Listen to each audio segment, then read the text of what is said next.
There's a reason why the Green with Evil miniseries is beloved by so many fans all over the world because of one person, Jason David Frank. Today was the day that the Green with Evil miniseries premiered on October 7th, 1993.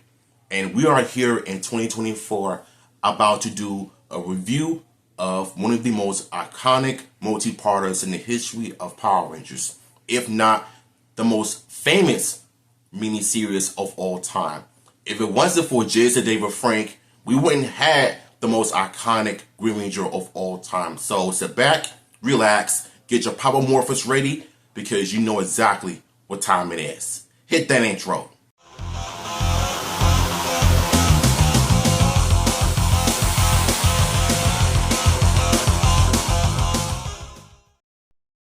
Part 1 begins in the Angel Grove Youth Center when we see Tommy Oliver for the very first time ever. Then Rita comes up with a plan to not only kidnap him, to put a spell on him to become the evil Green Ranger that we all know him today. So we come back at the youth center where we see Jason and Tommy getting it on, fighting each other to see who is the best martial artist ever. Unfortunately, we cut to a tie, and Jason and Tommy were both matched because they were both great martial artists, so it ended up being a draw. We then cut to a scene where Tommy was getting home from school, and Rita sends down the putties to try to ambush Tommy, but try to break his spirit apart. So Tommy ends up surviving, and he ends up fighting off the putties all at once, unlike the original 5 from Day of the Dumpster. So once that was done, Rita comes down and she comes out of nowhere to surprise Tommy by kidnapping him into a crystal ball so she could put a spell on him to become the evil Green Ranger. She first introduced him to the original 5 to fight, then she gives him the power coin, the dragon coin, to give access to the command center. But once he does that, he enters the command center, he disables Alpha, and he wrecks the command center, and he destroys Zonar by sending him into another dimension. So after that, Rita sends down Goldar and make him grow. The Rangers get a call from Alpha 5 sounding all destruct. So they all get to the command center with Billy wrap up due to the power dysfunction of not being able to teleport to the command center. And after that, they see Goldar on the viewing globe. They all morph into action and they fight the putties and Goldar. But once the Ranger sees how strong Goldar is, they ended up summoning their Zords and they fight Goldar. Once the fight was over, they see the Green Ranger and he enters the Megazord, destroying the Fire Rangers and destroying the Megazord's head. And the most iconic fight is when the Green Ranger was fighting the Rangers all at once, and he even fought the Red Ranger to the point where he beat him one by one. So after that, the Rangers get back to the command center and they're trying to figure out who is this Green Ranger and why is he fighting on her side. But unfortunately, ending part 1, the Green Ranger made a vow to destroy the Power Rangers once and for all, ending part 1. Part 2 begins when the Rangers are trying to figure out how they could just try to fight back against the evil Green Ranger. But there was no hope for them at this moment.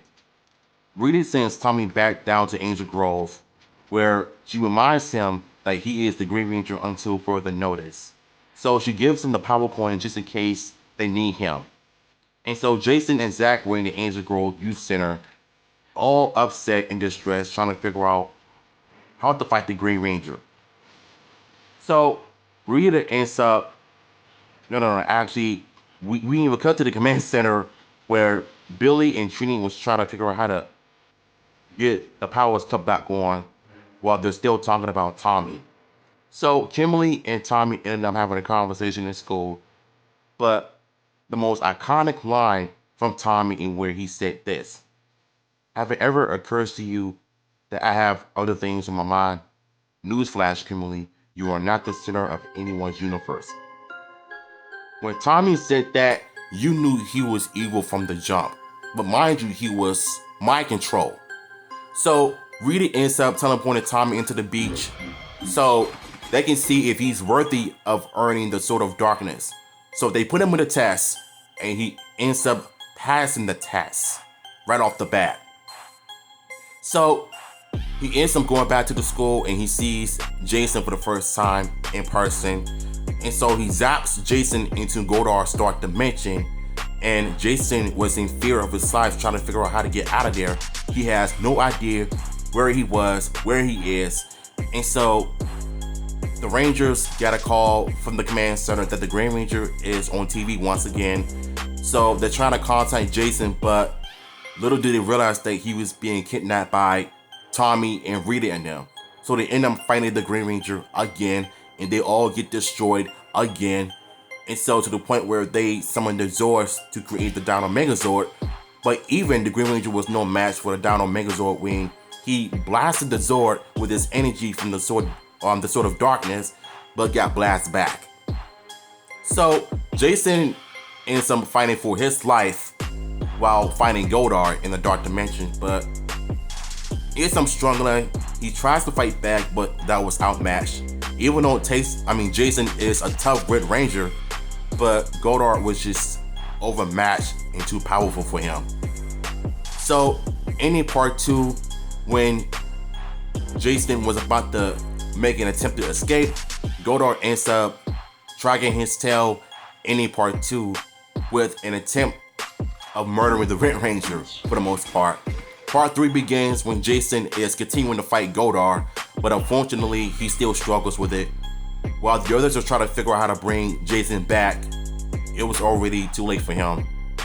As Jason rose from the ashes, ends up fighting back against Goldar, but he still struggles. The Green Ranger ends up showing up, and he ends up throwing hands on Jason, even though Jason tries to fight back. And the others are still trying to figure out how to bring Jason back. They're still trying to figure out how to do all of this all at once.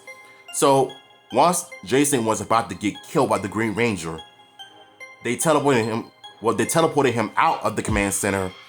And after that, it was just Jason trying to explain to his friends what happened. They were shot. Then they see Scorpina for the first time on screen, and Alpha was like, he hasn't seen her in over 10,000 years. And so once they morph into action, they fight the putties and they fight Scorpina, but they were outmatched. So they were all teleported back to the command center, trying to figure out how to get ready for part 4, which is a big war of action. We then see Tommy get ready for a battle, training and martial arts in suit, which I know is JDF inside of the suit, but it's not really him. It's just a stunt double. Regardless, it's good to see that from time to time on the show. So part 4 begins when the Rangers are trying to morph, but due to the morphing grid being affected by the Green Ranger's actions, they couldn't do it. So Goldar ends up causing havoc in Angel Grove, where everyone evaluated the scene. And so once Billy cuts the power back on, the Rangers morph into action, fighting Goldar and the putties, but unfortunately Scorpina came down and wrecks the Rangers all at once. Goldar tried to kill the Rangers, but he didn't. So Goldar ends up grabbing the bus where Bulk and Skull were driving, and he ends up toying with them. And he knows that their friends are Bulk and Skull. So Goldar was trying to completely attack Bulk and Skull by almost having them fall off the cliff. The Rangers ended up summoning the Zords, and once they did that, they fight Goldar time and time again. And then once Goldar was about to lose in battle, because the only issue is Rita has already created an eclipse, so it can cause the Megazord to malfunction to the point where it's about to be out of power, causing Megazord to be weakest in its mindset. So Rita ends up sending down Scorpina so she can grow along with Goldar. So Goldar and Scorpina ended up fighting the Megazord. So the Megazord was already down 75%, 60%, 50%, to the point where it was about to lose, until Jason summons the Power Sword and he ends up fighting back. The Green Ranger ends up showing up the command center, almost doing exactly the same thing that he did when he first came to the command center by disabling Alpha, try to send Zonar back to another dimension where he belonged. But Alpha was not fazed by it because he knew, or she knew for that matter, that the Green Ranger was not so tough after all. So he ends up creating an invisible portal so he cannot make a move on him. So Goldar reminds Rita that Tommy is about to be unmasked to find out who is behind him. So she ends up making the Green Ranger big. And when I mean big, I mean the same size as Goldar and Scorpina. And he ends up fighting the Megazord, beating it to a pulp. All three of them dead. So Scorpina ends up electrocuting the Megazord, and Goldar and Tommy swings the fences with their sword onto the Megazord, and they both created a combination attack on the Megazord to the point where it gets destroyed, sending him underground where the Zords can no longer be accessed to. So the Rangers suffer in their first defeat thanks to Rita and Goldar now. And in part 4, where the Rangers finally figured out who Tommy is, and they now know who the Green Ranger is. So part 5 begins when the Rangers are trying to figure out how to break the spell of Tommy. So Rita and the gang are celebrating their first official victory over the Power Rangers after many L's of creating monsters where the Rangers are just beating them every single episode. But we then cut to a scene where Tommy is at the Angel Grove Youth Center working out, and he even knows who the Rangers are.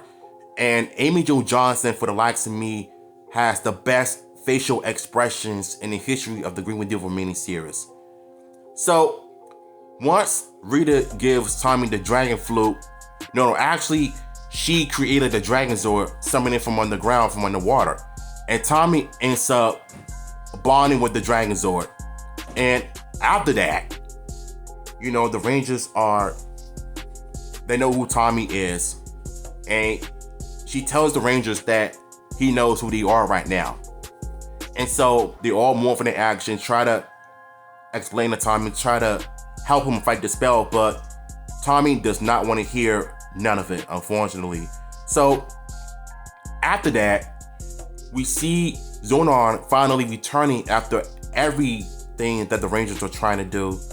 And so once he returned, and he reminds Alfred that the only way to end this is by breaking the evil spell. So the Zords ends up coming back through the power coin, and Jason and Tommy ends up I can't get it up, but Jason and Tommy ended up fighting Dragonzord versus the T-Rex. So Jason was losing at first, but Tommy ends up losing us also, but Jason is fighting back, and they all combine to the Megazord, and the Megazord ends up beating the Dragonzord, and Jason and Tommy had the most famous fight in ground battles history.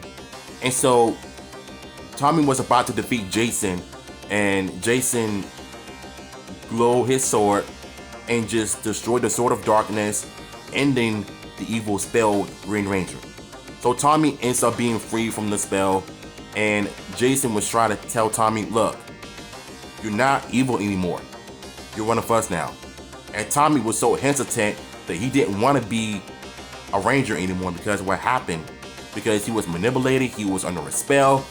So Jason had to remind him that, look, what's done is done. So after that, Tommy ends up joining the team, and they're all morphing and do their cheesy poses, which I don't like still, but regardless, it's still iconic. So Zonar introduces the Rangers to Dragonzord in fighting mode. Once Tommy got his Zord back on his feet, they all transform into Dragonzord fighting mode, like I said. Rita gets mad that the Ranger lost, and they lost to Evil Green Ranger. No, they lost their Evil Green... Okay, I'm stuck at this. They all lost their Evil Green Ranger. So after that, Zonar introduces Tommy to the new communicator by Billy when he first introduced he was on a 5 with. And so Zonar reminds Tommy that now that he's a Power Ranger, he has to obey by the rules. Never tell everybody your secret. Never escalate a battle unless Rita forces you. And keep your identity a secret so nobody will know that you're a Power Ranger overall. So, once that, Tommy ends up joining the team, ending part 5. Now, when I say that the Green Redeemer miniseries is beloved by so many fans all over the world, it is. Because without Jason David Frank, I wouldn't even imagine how 31 years later it's still being talked about to this day. And even though I struggle with this review, but I still appreciate y'all for coming out and supporting me and watching this video, because you know I'm not really that good at reviewing movies and videos, but at least I try my best when it comes to the plot so that I'll be able to get better. But overall, the miniseries is like a movie to me. Jason David Frank embodied the character. He made the character for what it is today. And yeah, if I stumble, if I struggle really bad, please let me know.